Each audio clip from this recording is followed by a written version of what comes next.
नमस्कार दोस्तों, आज फिर हम लेकर आ गए हैं आपके सवाल जवाब। हमारे कमेंट बॉक्स जो हम शूट करते हैं संडे को, रविवार को समय मिलता है तो रविवार को ही जारी हो जाता है, नहीं तो मंडे को जारी होता है। इस एपिसोड में हम पंचायत चुनाव से संबंधित कमेंट बॉक्स में आप तो सवाल पूछते हैं, उसका जवाब देते हैं।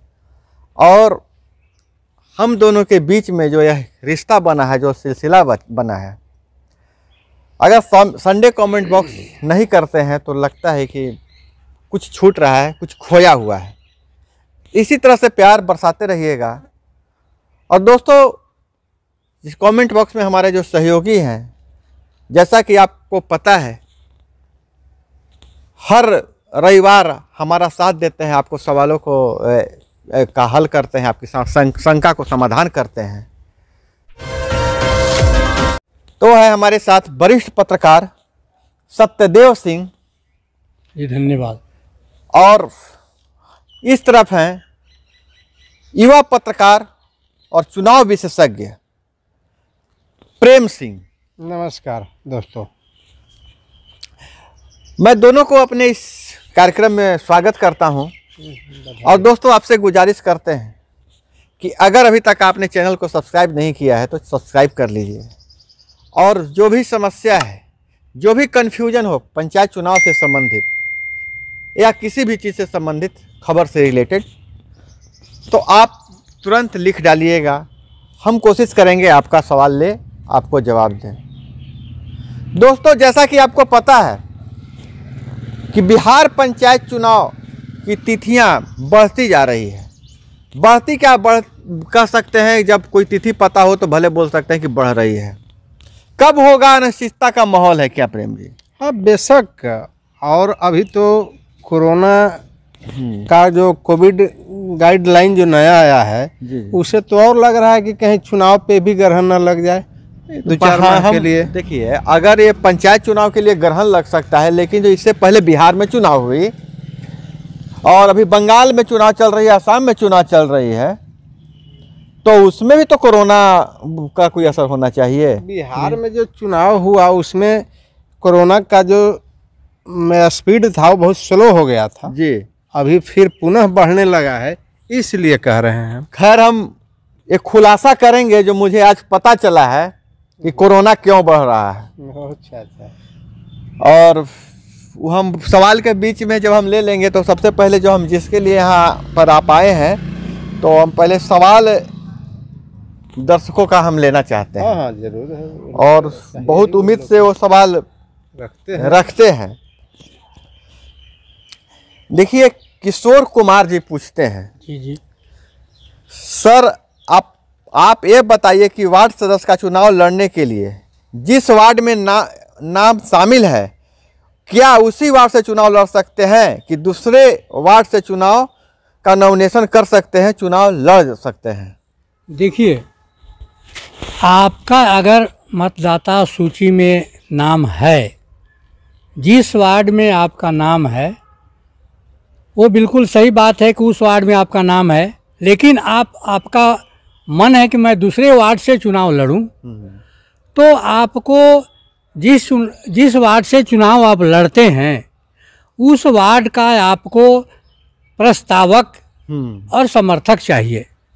हाँ, पंचायत में कहीं भी चुनाव लड़ सकते हैं, लेकिन जिस निर्वाचन क्षेत्र में आप चुनाव लड़ते हैं वो प्रस्तावक चाहिए जिसका मतदाता सूची में नाम हो। मतलब कहने का मतलब यह है कि प्रस्तावक आपका वोटर जरूर होना चाहिए। जरूरी ना है। हाँ। अब राजकुमार जी पूछते हैं, वार्ड सदस्य के लिए प्रत्याशी को जाति अवश्य लगेगा? यदि आरक्षण का लाभ लेना चाह रहे हैं तो निश्चित रूप से जाति देना है। अगर आरक्षण का लाभ नहीं लेना चाह रहे हैं तो जाति जरूरी नहीं है। इन्हीं का दूसरा सवाल है कि आचरण प्रमाण पत्र भी क्या लगेगा?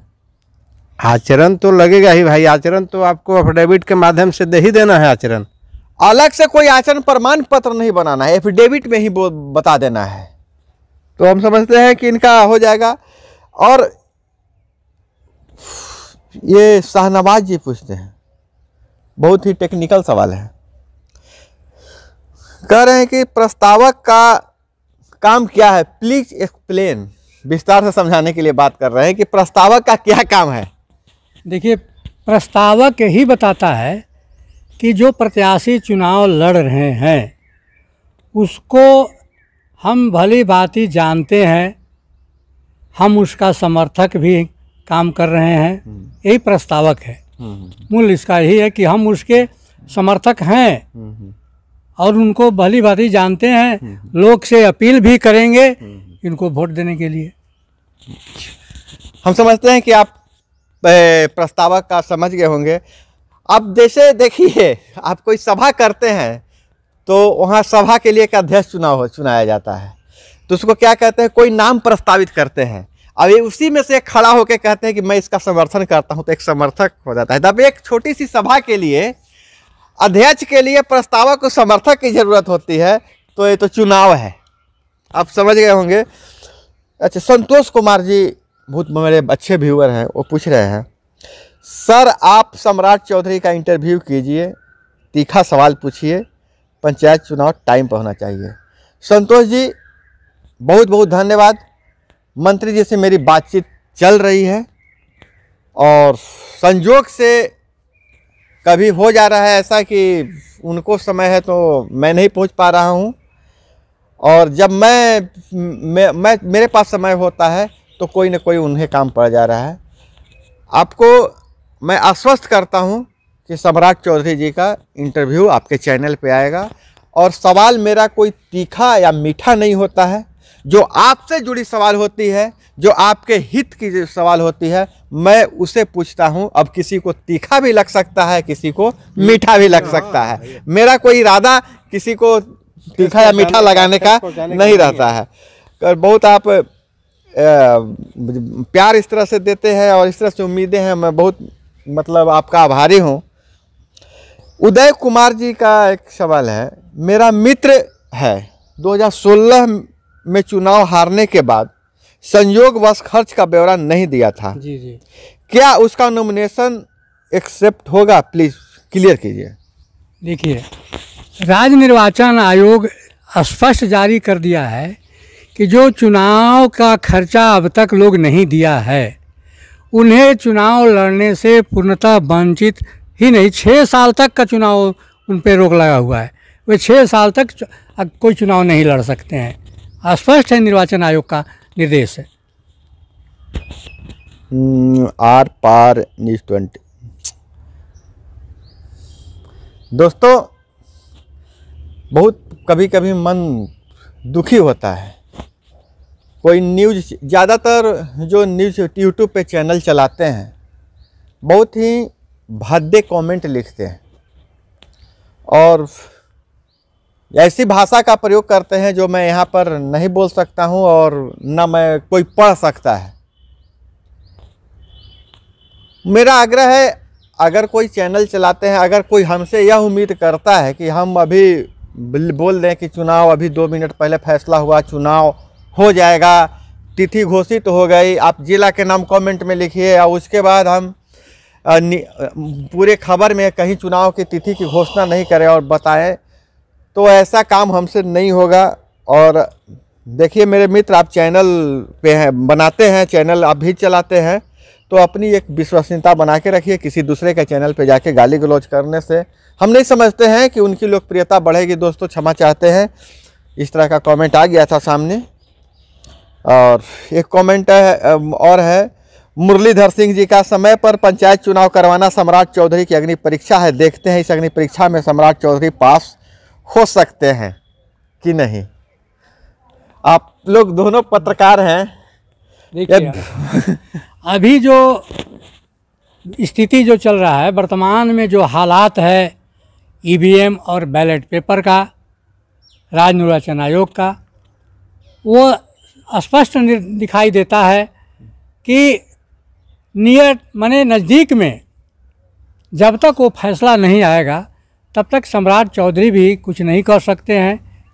सबसे दोस्तों मैं बता दूं कि चुनाव करवाना राज्य सरकार या कोई पंचायती राज विभाग की जिम्मेवारी नहीं है। वो जो वो पूरे के पूरे चुनाव जो है सर निर्वाचन आयोग करवाती है और उसके लिए पंचायतों में चुनाव के लिए राज्य निर्वाचन आयोग का गठन हो गया है।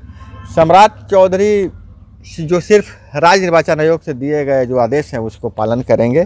खैर आपका भी एक सवाल है, अग्नि परीक्षा तो है सम्राट चौधरी के लिए, लेकिन चुनाव से ज़्यादा अग्नि परीक्षा यह है जो अभी हम बात कर रहे थे, आप जो बता रहे थे कि कुछ बात पता चली है, उसको जो यह लूट को बचाना सबसे ज़्यादा अग्नि परीक्षा है। दोस्त जैसे हम चर्चा कर रहे थे तो लोग बोल रहे थे कि ये कोरोना अभी अचानक क्यों बढ़ गया है, कोई साजिश तो नहीं है। आप देखे होंगे अभी तुरंत नया बजट आया है और नए बजट में पैसे भरपूर मात्रा में सभी जगह रहते हैं। जी जी।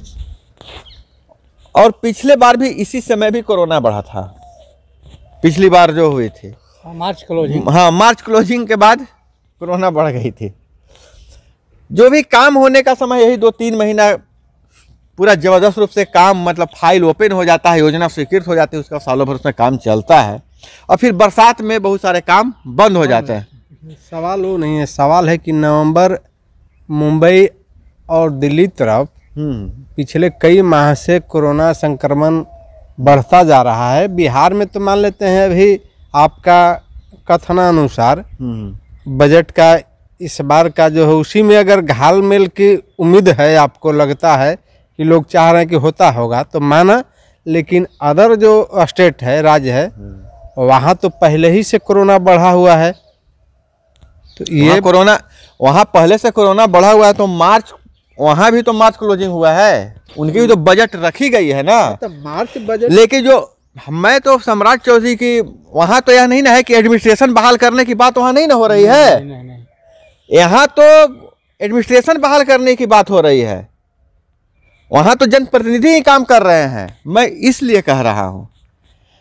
खैर नहीं, एक संवैधानिक अड़चन भी तो है, सरकार के सामने संवैधानिक अड़चन भी तो है सर। समय पे अगर चुनाव नहीं हो तो उसके बाद जो आपात की स्थिति बनती है उसमें तो निश्चित रूप से आपको सरकार को कठोर नियम लगाना पड़ता है, कानून बनाना पड़ेगा ना। तो कानून तो उसके लिए तो हम वीडियो बना दिए कि अध्यादेश लाना पड़ेगा, फिर पारित करवाना पड़ेगा, तभी वो व्यवस्था बन पाएगी। अब सम्राट चौधरी के लिए यही अग्नि परीक्षा यही है कि जो धन है उसको बचाना है, सरकार की बदनामी नहीं हो।